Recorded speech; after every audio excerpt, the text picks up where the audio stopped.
Hi everyone, welcome back to my channel. If you're new here, please do subscribe, like and share. So on here I talk about faith, relationship and lifestyle. Guys, marriage is hard. Marriage is hard. But thinking about it, what is the underlying factor of marriage is hard? So that's what we'll be talking about today. So stay tuned. Let's look at some reason why some people say marriage is hard. It's a two-edged sword. First of all, we are prideful. Individually, I'm not even talking about, this is individually. We are prideful. And what marriages does is, it's gonna test you, baby. Marriage is going to roast you in the sense that it's how am I gonna put it, like, you know how you buy this frozen chicken, like frozen food, and then you want to use lemon, make sure that those chemicals, those, you know, that help to preserve it, that later turn into toxic when we put it in our body, right? That's what marriage is. It tests you. It touch every part of your person, every part of your makeup, your DNA. Marriage is going to test it. For we believers, the fruits of the spirit, right? Patience, kind, gentleness, long.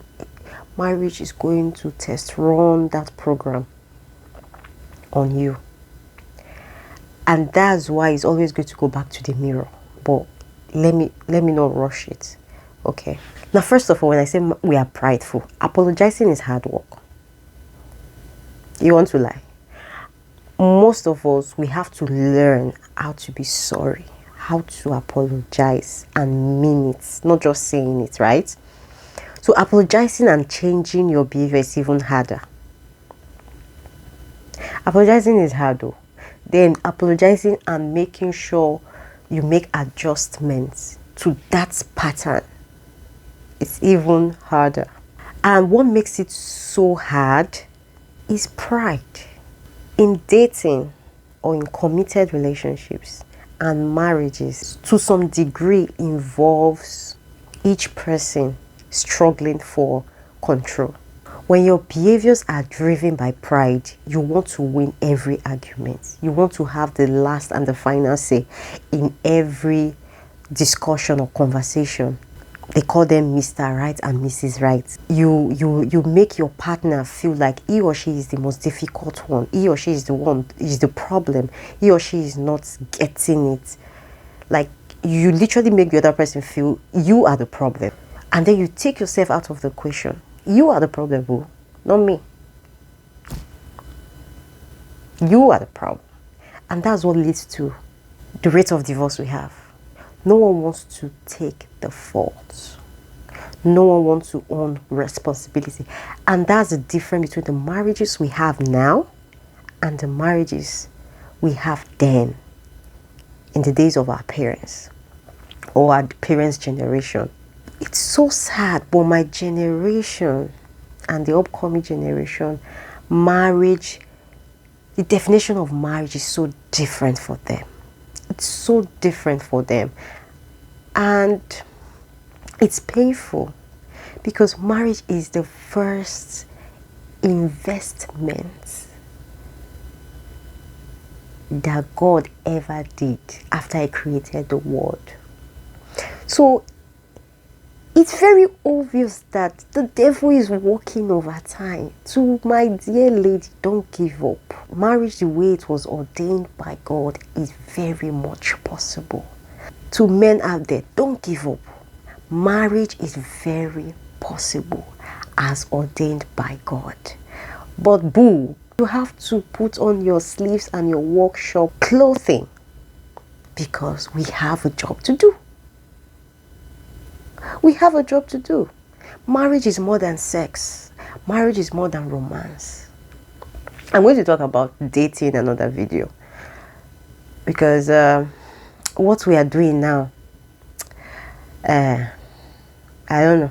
I don't know what to call it. When I get the name for it, then probably I'm going to say. But right now, what we're doing now, and then everyone is getting married like this. I don't know. I'm still looking for the name for that one.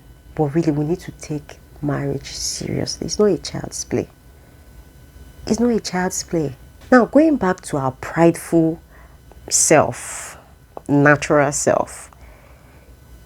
In marriage or committed relationship, you need other people's inputs, critics, to know how you sound.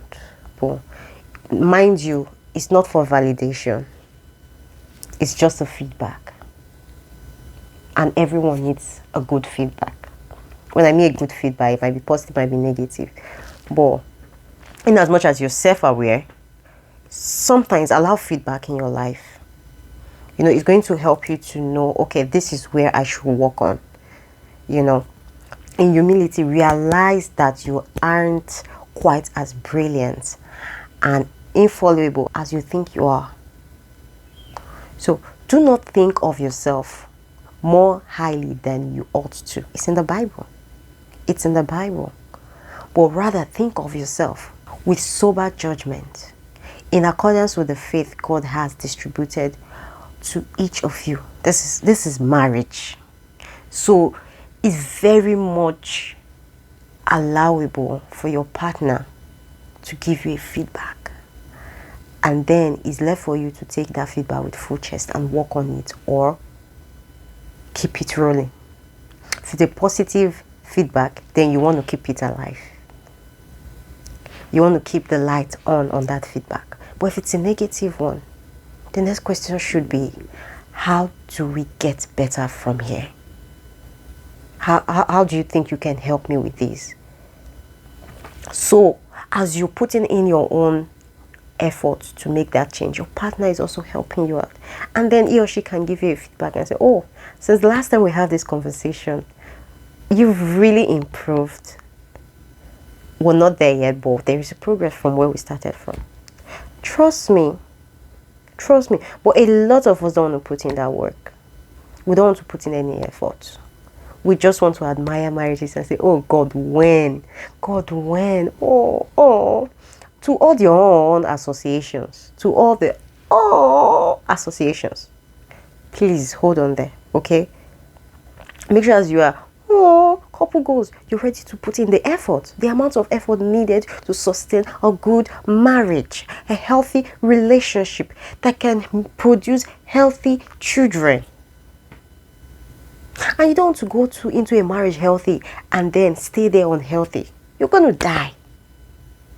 So if you're not ready to learn, if you're not ready to be teachable, if you're not ready to take off that bad character of yours, stay single, please. Don't do that to yourself. Don't do that to yourself, because marriage is a covenant. You say yes, you do. My dear, yes, you have to do. To death do you part. Except for some exceptional situation. But you get what I'm saying right here. When it comes to character, when it comes to self-development, you have a role to play. Don't run from it.